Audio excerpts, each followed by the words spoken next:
제가 잘 본 건지 모르겠습니다만은 오늘 찬양대가 좀 달라진 게 하나 있는 것 같아요. 뭔지 아시겠죠? 악보를 안 보고 부르는 것 같은데? 그렇죠? 놀랍습니다. 정말 은혜로 부르는 찬송이었습니다. 악보로 부르지 않고 은혜로 부르는 찬송인데 지휘자를 따라서 이렇게 화음을 모아주시니까 너무 아름다워 보입니다. 잘 될 줄로 믿습니다. 감사합니다. 큰 진보가 된 것 같습니다. 우리 격려의 박수 한번 부탁드립니다. 잘 될 것 같습니다. 감사합니다. 사랑하는 성도 여러분, 이제 칭찬 시리즈가 계속되고 있습니다. 날마다 하나님 앞에 더 많은 칭찬 듣는 우리 성도 되시기를 주님의 이름으로 축원합니다. 우리가 자녀 칭찬할 때 자녀들의 마음만을, 그래서 마음을 기쁘게 하는 것만을 목표로 하고 칭찬하지 않습니다. 칭찬 들으면 당사자는 마음이 좋지요. 그러나 거기로 끝나면 되는 게 아니고 칭찬을 하는 중요한 이유가 있는데 정말 온전한 인격체가 되기를 바라는 마음에서 부모가 칭찬하는 겁니다. 좋은 사람 되라고 칭찬해 주는 겁니다. 하나님께서 우리에게 칭찬을 해 주십니다. 하나님이 우리에게 칭찬해 주실 때 우리의 마음은 기쁘죠. 그러나 마음의 기쁜 것으로만 그쳐서는 안 됩니다. 하나님이 원하는 사람으로, 하나님이 원하시는 신앙의 인격을 갖기를 바라는 마음이라는 것을 기억하시고 칭찬 들을 때마다 더 주님 앞에 온전한 신앙의 인격차로서는 우리 모든 성도들 다 되시기를 주님의 이름으로 축원합니다. 여러분, 매사에 칭찬받을 만한 그런 일을 하고 계십니까? 우리가 삶을 살면서 어려움이 있는데 그 어려움에 우리는 믿음으로 반응하고 있습니까? 그렇지 않습니까? 삶이 때로는 힘들고 어렵고 바닥을 친 것 같은 경험이 있을 때가 있습니다. 사방이 다 우겨싸지고 그래서 막다른 골목에 처한 것 같은, 때로는 너무나 위급한 상황에서 절체절명의 상황, 백척간두에 올라간 것 같은 위기의 상황이 때로 우리에게 다가오지만 여러분, 그럴 때 어떻게 반응하고 계십니까? 오늘 우리가 말씀을 나눠보고자 하는 것은 출애굽 이야기입니다. 이스라엘은 출애굽한 지 얼마 되지 않은 것으로 보입니다. 그런데 그들은 출애굽으로 만족할 수 없었습니다. 가나안 땅의 여정이 기다리고 있었는데 초입부터 그들은 엄청난 문제에 직면합니다. 뒤에서는 병사들이 쫓아옵니다. 그들을 잡으려고 하는 이집트 군대입니다. 그런데 앞에는 홍해가 갈려져 있습니다. 가로막혀 있습니다. 건너갈 수 없습니다. 앞의 상황은 지금 절망입니다. 뒤의 상황은 지금 참담한 현실을 눈에 보고 있는 절체절명의 위기의 상황입니다. 이럴 때 그들은 어떻게 반응했습니까? 오늘 우리 존재를 생각해 볼 때 하나님은 우리가 사랑받는 존재로 만들어 주셨고 또 칭찬 들을 수 있는 존재로 만들어져 있음을 고백합니다. 따라서 우리의 삶은 하나님의 사랑받는 삶, 칭찬 듣는 삶으로의 반응을 생각해야 합니다. 위기의 상황 때 우리는 어떻게 반응하고 있습니까? 오늘 본문의 말씀을 보면서 우리가 배울 것이 있다면 배우고 배우지 말아야 될 것이 있다면 배우지 않고, 그래서 우리가 전천후 신앙인 되기를 바랍니다. 하나님의 칭찬을 충분히 받을 수 있을 만큼 넉넉한 믿음의 반응을 보일 수 있기를 바랍니다. 오늘 말씀의 답을 생각해보고 오늘 우리의 삶에서 앞으로 만나는 모든 위기의 순간, 어려움 순간도 믿음으로 반응하셔서 이겨내는 전천후 신앙인들 다 되시기를 주님의 이름으로 축원합니다. 우리 옆에 분서로 권면하시고 말씀 듣겠습니다. 하나님은 오늘도 당신을 향한 계획을 가지고 계십니다.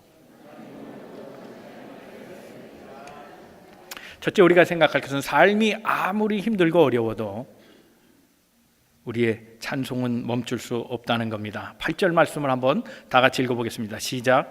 예수께서 애굽 왕 바로의 마음을 완악하게 하셨으므로 그가 이스라엘 자손의 뒤를 따르니 이스라엘 자손이 담대히 나갔습니다. 바로가 어쩔 수 없이 이스라엘 백성을 풀어줬습니다.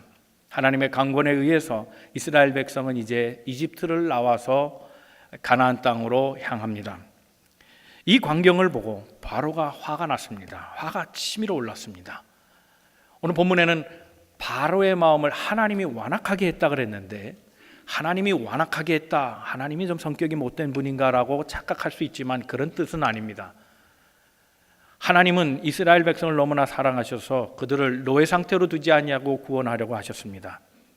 그래서 강권하여 이스라엘 백성을 애굽의 상황에서 뽑아내십니다. 이 과정에서 바로가 화가 났다는 겁니다. 자기의 소유로 생각했습니다.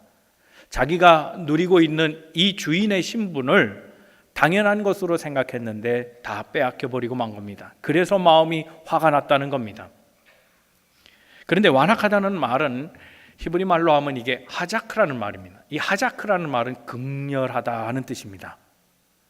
바로의 마음이 지금 불같이 타오른 겁니다. 안정되지 않습니다. 마음은 지금 요동하기 시작합니다. 그래서 불처럼 타올라서 지금 화가 잔뜩 나 있다는 겁니다. 그런데 묘하게도 이스라엘 자손이 모세를 따라가는데 이스라엘 자손은 담대히 나아갔다라고 설명하고 있습니다. 담대히 나아갔다. 담대히가 뭡니까? 담대히란 말은 매우 추상적인 언어로 보입니다. 담대히가 뭔가요? 영어 성경을 보면 볼드리라 그랬습니다. 볼드라는 말은 컴퓨터를 이용하시는 분 아시죠? 글을 다 써놓고 크게 활자를 하거나 진하게 할 때 볼드를 누르면 글자가 두꺼워집니다. 그러면 두껍게 나갔다는 건가? 아니면 진하게 나갔다는 건가? 볼드리가 도대체 뭔가? 볼드리는 굉장히 추상적인 말이지만 막상 히브리 말로 원전을 보면 이게 매우 직접적인 얘기고 구체적인 얘기라는 걸 알 수 있습니다. 이 볼드라는 말은 영어식으로 발음하면 R-U-M, 럼입니다. 럼. 이스라엘 백성은 럼했다는 겁니다. 그 럼이 뭔가 하면 손을 들었다는 뜻입니다. 아주 구체적인 말입니다. 바로는 지금 화가 잔뜩 나 있습니다. 극렬한 불처럼 마음이 타오릅니다. 가만두지 않겠다. 그런데 반대로 이스라엘 백성은 손을 들고 나간 겁니다. 손을 들었다는 의미가 뭡니까? 손을 들고 주를 찬양, 높은 곳을 향해 주를 찬양, 생명 있음을 찬양해 찬송했다는 뜻입니다. 기뻐하며 나갔다는 겁니다. 감사하며 찬송하면서 나갔다는 겁니다. 바로는 지금 화가 나 있습니다. 그러나 이스라엘 백성은 감사로 찬양하며 손을 들고 나아갔다는 겁니다. 이게 신앙입니다. 지금 상황은 녹록하지 않습니다. 분위기는 지금 무시무시합니다. 그러나 그런 가운데도 이 일은 하나님이 하시는 일이라고 믿는다면 손을 들고 찬양하는 것, 기쁨을 잃지 않고 감사하는 것, 그것이 신앙이라는 것. 사랑하는 성도 여러분, 삶이 아무리 어려워도 기도의 손을 늘어뜨리거나 감사를 빼앗기거나 절망 속에 있지 아니하고 찬송하며 믿음 가운데 거하는 우리 성도들 다 되시기를 주님의 이름으로 축원합니다. 그게 신앙입니다. 아무리 상황은 나쁘게 돌아가도 이 일은 분명 하나님이 하신 일이고 하나님이 여기까지 인도하셨음에 또 다른 시간도 하나님 손에 있다는 것을 믿고 손을 들고 찬송하는 삶, 이것이 믿음의 삶입니다. 바로는 이 광경을 보고 지금 얼마나 화가 났는지 모릅니다. 나는 지금 아픈데 저는 지금 잘 되고 나가는 겁니다.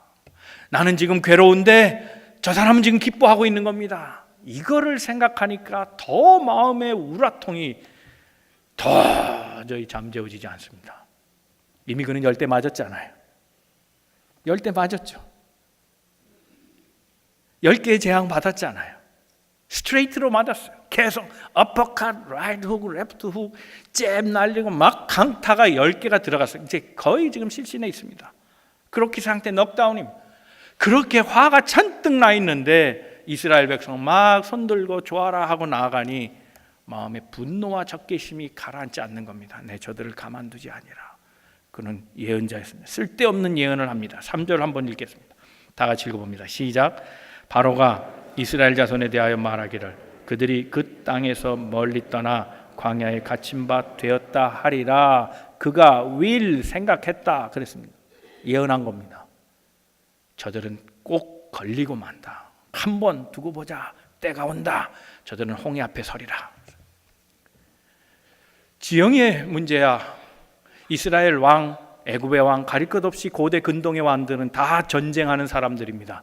영토를 확장시키기 위해서 군사적 지리에 익숙한 사람들입니다.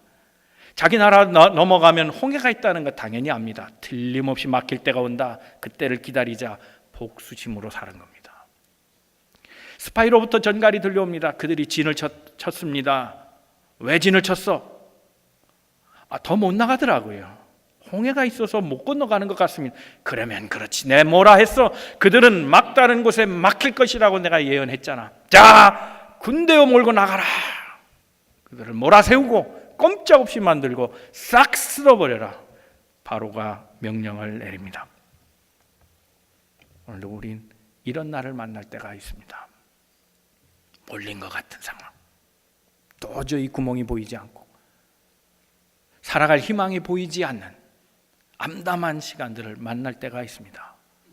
사랑하는 성도 여러분, 그때에도 손을 들고 기뻐하며 감사하며 찬송하는 주의 백성 되기를 주님의 이름으로 축원합니다.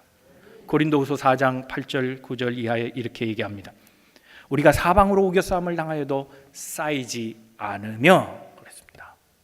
쌓이지 않는다는 겁니다. 분명히 쌓인 것처럼 보이지만 쌓을 수 없다는 겁니다. 답답함을 당하여도 낙심하지 않으며, 상황은 안 풀립니다. 문제는 해결될 것 같지 않아서 마음엔 걱정이 생기고, 그래서 답답한 마음이 엄습해 오지만, 그러나 종국에는 낙심으로 떨어지지 않냐고 다시 희망을 갖는 것이 우리 그리스도인이라고 얘기하고 있습니다. 때로 박해를 당하고 버림을 당할 때가 오지만, 그러나 버려지지 않는다라고 얘기합니다. 더 나아가서 하나님께서 우리와 함께 하시면 때로 거꾸로 뜨림을 당하여도 망하지 않는다. 즉 머리가 처박히고 발은 위로 뜨고, 그래서 곤두박질 치는 상황이 오게 될 때가 있지만은, 그러나 그래도 우리는 죽지 않는다라고 성경은 말씀하고 있습니다.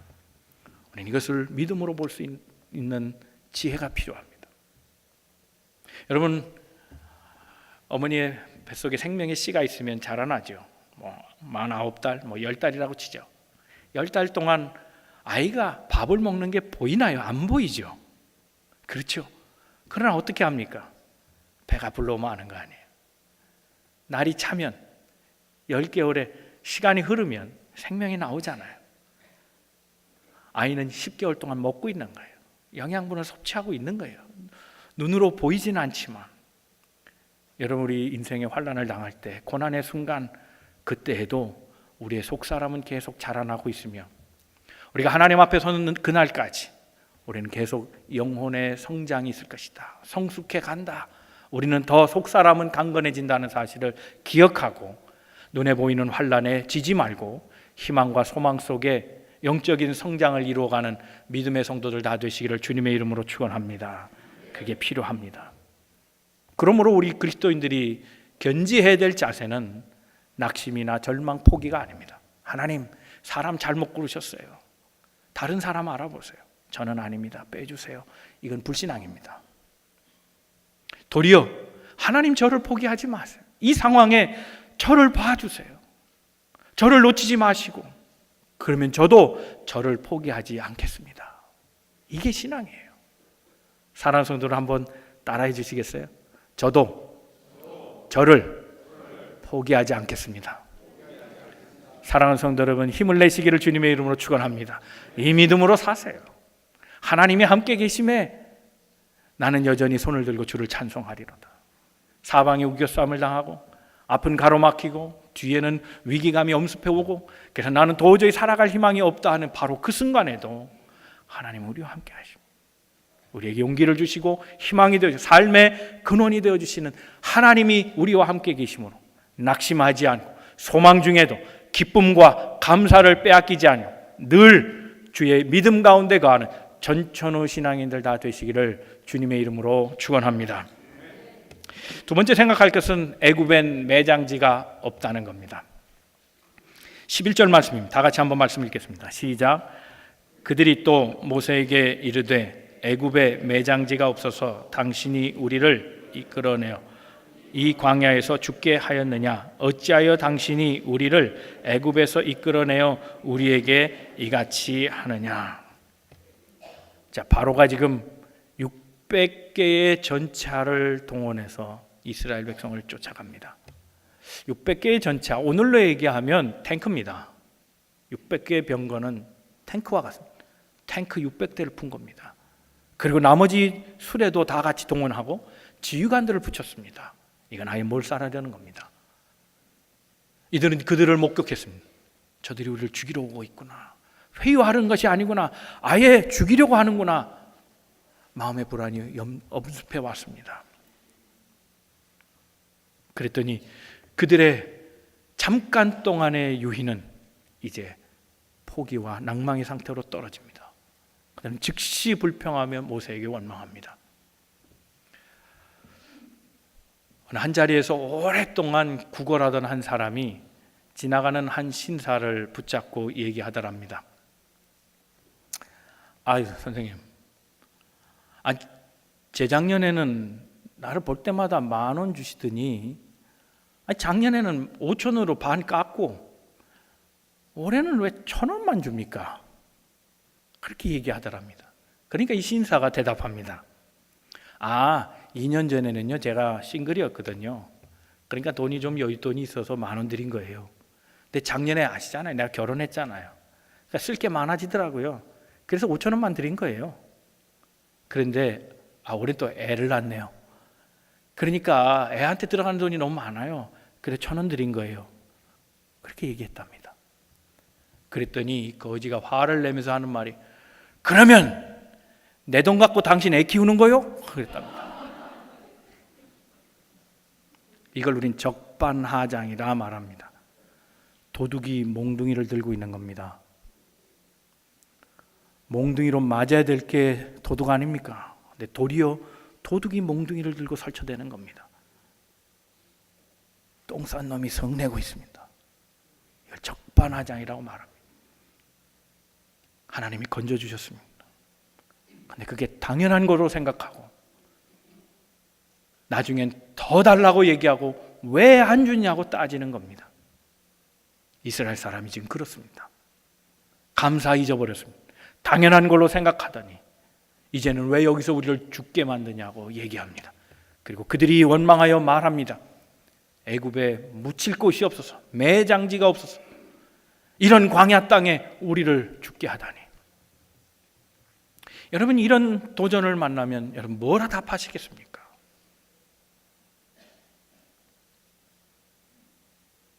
답은 하나밖에 없습니다. 그래, 애굽엔 매장지가 없다입니다. 이스라엘 백성은 400년 동안 애굽에 살았습니다. 어디가 공동묘지인지 모를 리가 없습니다. 다 알고 하는 얘기고 모세도 다 압니다. 매장지, 묻힐 곳, 그것이 없어서가 아니라 그것은 돌아갈 곳이 아니라는 뜻입니다. 애굽엔 결코 돌아갈 땅이 아니고 거기서는 신앙인이 묻힐 곳도 없고 신앙인은 거기에 있어서도 안 된다는 것을 설명하는 겁니다. 매장지는 애굽에 없습니다. 우리는 때때로 돌아가지 않으리라 하고 돌아가는 때가 있어요. 군대 갔다 온 분들 다 알 거예요. 훈련받고 2, 3년 군대 생활하다가 나올 때 하는 말이 있어요. 내가 다시는 이제 이 군대를 향해서는 모두 안 넣어요. 그죠? 남자분들이 이해하실 거예요. 내가 거기를 향해서는 내가 그것도 안 놓을 거야. 그래요. 저도 그랬거든요. 11사단 홍천, 내가 다시 홍천 땅을 밟는 봐라. 그랬는데 그 다음에 교육전도사 하면서 여름 수양회를 홍천으로 갔어요. 사람은 그런 거예요. 호언장담할 일이 없어요. 내가 다시는 저 사람하고 얘기를 하나 봐라. 그랬는데 하루가 지나서 희덕거리고 또 관계가 좋아지는 게 인간이에요. 목회도 그렇더라고요. 아니라 그래도요, 할 수 있는 때가 있어요. 하나님을 위해서라면 목사가 무릎 꿇을 때도 있어요. 교회를 위해서라면 고난도 받을 때가 있어요. 오해도 받고 그래도 굳이 변명하고 싶지 않은 때가 있어요. 그럴 수 있어요. 그러나 신앙에는 금도가 있어요. 하지 말아야 될 게 있어요. 가서는 안 될 것이 있고 해서는 안 될 말이 있고 하나님 없는 곳으로 가면 안 돼요. 이게 금도예요. 애굽에는 하나님이 안 계세요. 거기로 가면 안 돼요. 믿음의 백성은 다시 애굽으로 돌아가면 안 된다는 거예요. 그래서 애굽엔 신앙인이 묻힐 곳이 없다. 그게 답이에요. 하나님의 사람은 하나님과 동행하는 거예요. 거기가 홍해일지언정 물에서 수장될지언정 하나님의 사람은 하나님과 함께 있어야 돼요. 지금 그걸 얘기하는 겁니다. 하나님 없는 세상엔 돌아가면 안 됩니다. 그러나 우리가 한번 신앙적으로 생각할 때 그것이 돌아갈 수 없는 것이라면, 그리고 앞을 향해 가야 된다면 믿음을 갖고 가는 거예요. 그게 하나님의 사람이 취해야 될 행동이라는 거예요. 알지 못하는 것이라도 하나님이 가나안 땅으로 가라 하셨으니 그 미지의 시간을 하나님께 내어 맡기고, 그리고 하나님이 인도하시면 가시는 길이라면 믿음으로 가는 것, 그것이 하나님의 사람들이 해야 될 일이라는 겁니다. 히브리서 10장 38절의 말씀입니다. 다 같이 말씀을 읽어봅니다. 시작. 나의 의인은 믿음으로 말미암아 살리라. 또한 뒤로 물러가면 내 마음이 그를 기뻐하지 아니하리라 하셨느니라. 하나님이 말씀하십니다. 의인은 믿음으로 사는 거다. 그러면 믿음으로 사는 게 뭡니까? 뒤로 돌아가지 않는 거라는 말하는 겁니다. 우리가 믿음이 있다면, 우리가 믿음으로 산다면 우리는 다시 옛 생활로 돌아가서는 안 된다, 하나님 없는 곳으로 가면 안 된다라는 것을 보여주는 행동이 뒤따라야 된다는 겁니다. 우리는 뒤로 물러가 침륜에 빠질 자가 아니라 그랬습니다. 우리는 돌아가면 안 됩니다. 가만히 있어야, 애굽의 위협이 있어도 가만히 있어야 처음처럼 손들고 용감하게 가는 겁니다. 어차피 돌아갈 수 없는 길이라면 믿음으로 자리를 지키는 것, 이것이 그리스도인이 행할 바라는 겁니다. 그러나 하나님께서 우리를 인도하십니다. 가던 길 가게 도와주십니다. 사랑하는 성도 여러분, 날마다 믿음의 전진이 있기를 주님의 이름으로 축원합니다. 옛 생활로 돌아가지 마십시오. 하나님 없는 삶으로 돌아가지 마십시오. 하나님 없는 말을 하지 마십시오. 하나님 없는, 믿음 없는 행동을 하지 마십시오. 하나님과 함께 하십시오. 하나님을 드러내는 삶을 살아가십시오. 하나님이 인도함을 받는 삶을 살아가십시오. 그래서 믿음으로 날마다 전진하는 삶을 사십시오. 그럴 때 하나님이 우리의 삶을 칭찬하시고 하나님의 길로 우리를 바르게 인도해 주시리라 믿습니다. 지지 마시고 옛생활로 돌아가지 마시고 믿음으로 굳게 서시며 하나님의 인도함을 받는 전천후 신앙인들 다 되시기를 주님의 이름으로 축원합니다. 마지막 생각할 것은 세 번째, 하나님은 하나님의 일을 하시고 우리는 우리의 일을 하면 된다는 겁니다. 14절 15절 말씀을 함께 읽겠습니다. 시작. 여호와께서 너희를 위하여 싸우시리니 너희는 가만히 있을지니라.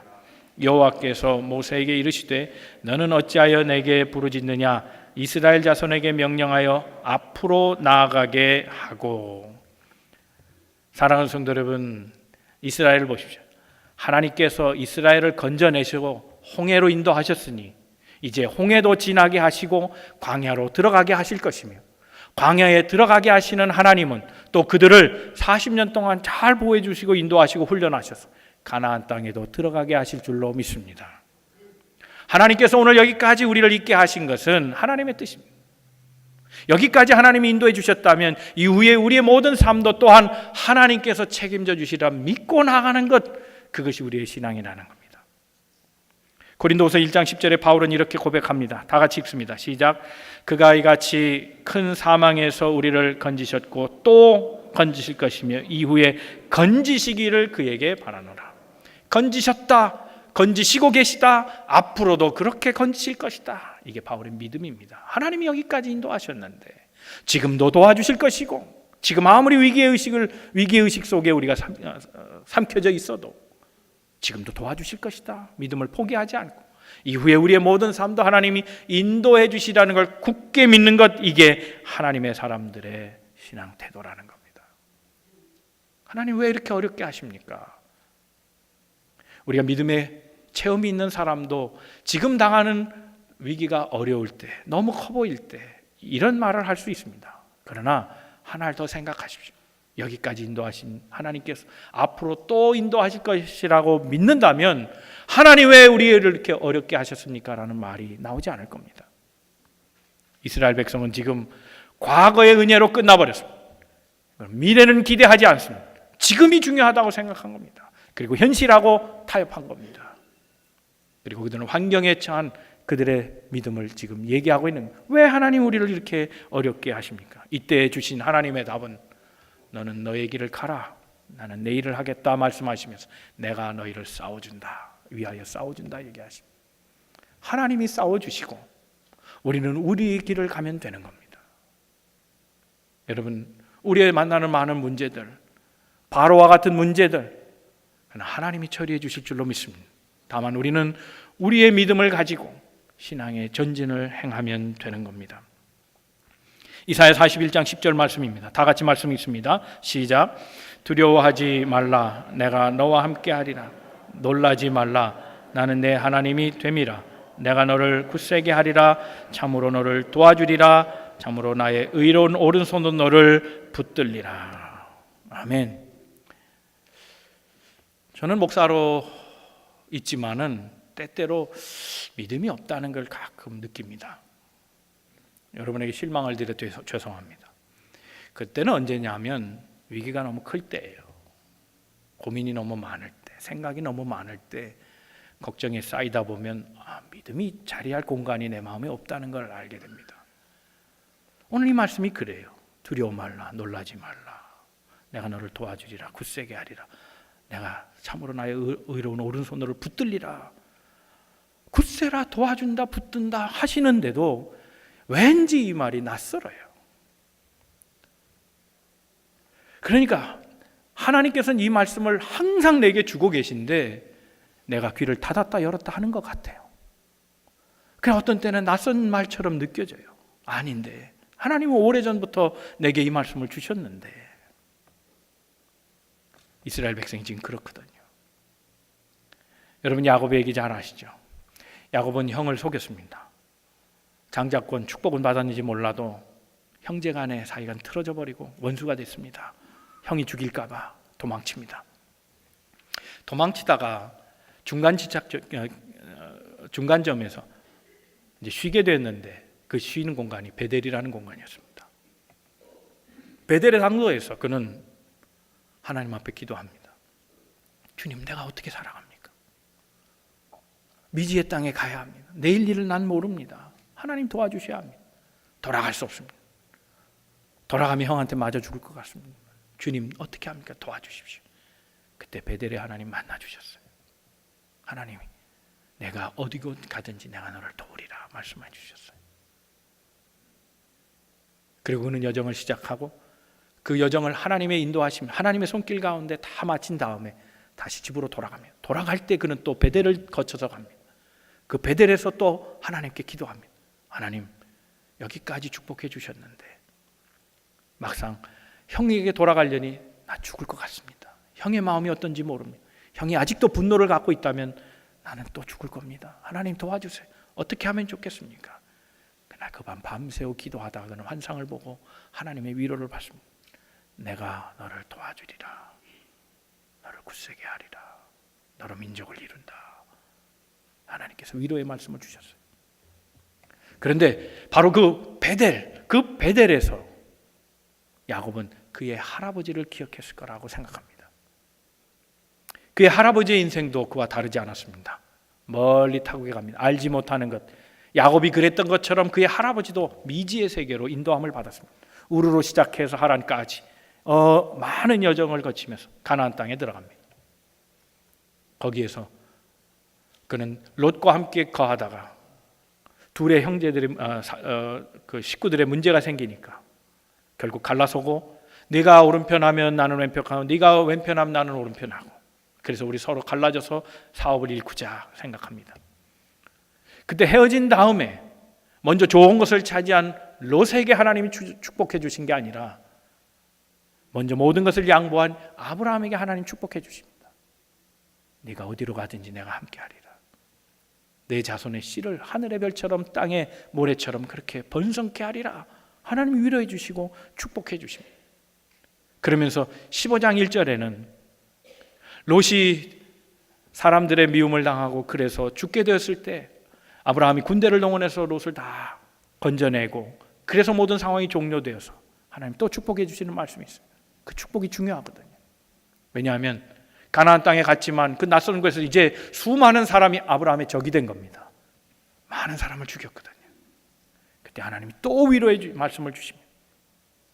여기까지 인도하신 하나님, 나를 어떻게 하실 겁니까? 그가 기도 중에 환상 가운데 하나님을 만나고 하나님이 내가 너를 축복한다. 너를 도와준다. 어디든지 함께하겠다. 하나님이 약속해 주십니다. 바로 이 아브라함, 자신의 할아버지 되는 아브라함, 바로 그 베델 땅에서 소위 하솔산, 베델과 아이성에 있는 그 하솔산에서 축복해 주신 그 하나님의 언약을 야곱이 체험하면서 아버지, 할아버지, 그 선조 때 주신 하나님의 말씀을 기억하고 기억했을 거라는 겁니다. 두려워 말라, 놀라지 말라, 나는 내 하나님이 너를 이끌어 준다는 말씀은 낯선 말씀이 아니라 이미 그의 아버지 때 하신 말씀이고 그 아버지의 또 아버지가 하신 말씀이라는 거예요. 하나님은 하나님의 자녀들에게 늘 같은 말씀을 계속하고 계십니다. 날마다 힘들어하고 어려워하고 고통 속에 있는 하나님의 자녀들에게 두려워 말라, 놀라지 말라, 내가 너와 함께하리라, 너를 도와주리라, 너를 굳세게 하리라, 너를 붙들리라 말씀해 주고 계신다는 사실입니다. 사랑하는 성도 여러분, 때때로 마음이 울적하고 괴롭고 상처를 입고 피곤해하며 절망 속에 있다 할지라도 늘 우리에게 이 위로의 말씀을 주시고 힘을 주시는 이 주님의 말씀을 기억하기를 바랍니다. 이 말씀이 낯설지 않기를 바랍니다. 항상 이 말씀으로 소망을 갖고 이겨내기를 주님의 이름으로 축원합니다.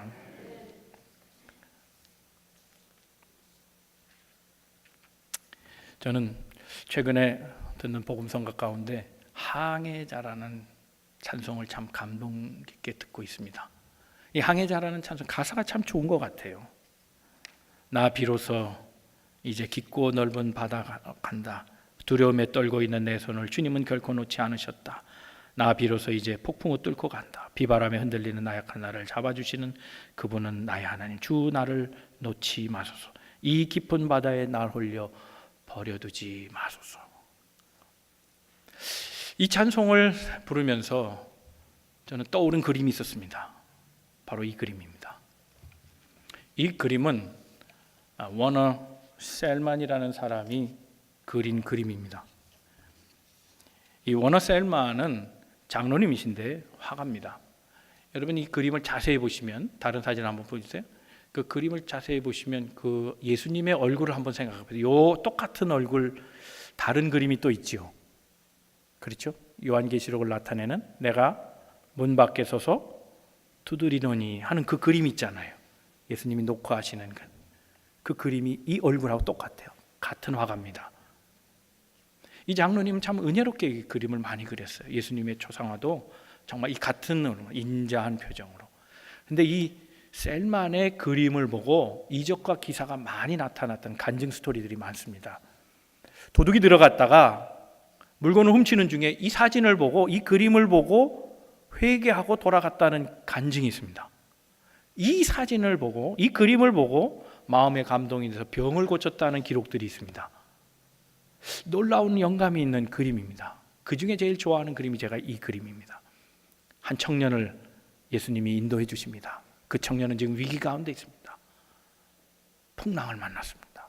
갈 바를 알지 못합니다. 목숨이 지금 촉각에 아주 위급한 상황에 처해 있습니다. 죽을지도 모릅니다. 아픔 보이지 않습니다. 살아갈 방도는 없습니다.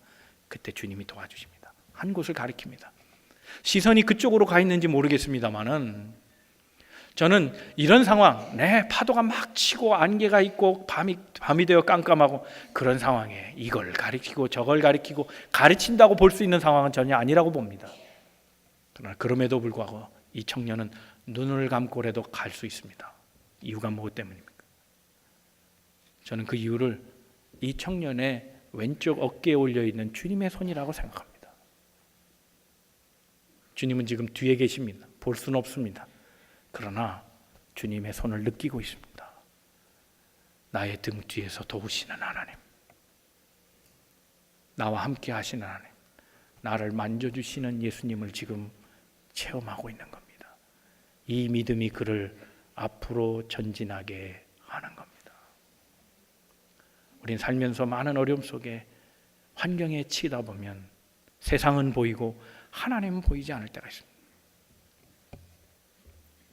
바로 그때 하나님이 우리와 함께 하시며 나의 등 뒤에서 나를 도와주시고 내 어깨에 손을 얹으시며 내가 너와 함께 한다.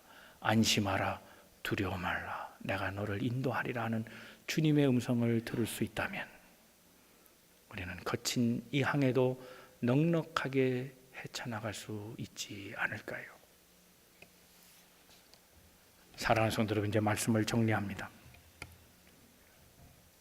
우린 모든 상황에 믿음으로 반응하고 있습니까? 혹 삶이 어려워지면 불평하거나 원망하고 살아가지는 않습니까?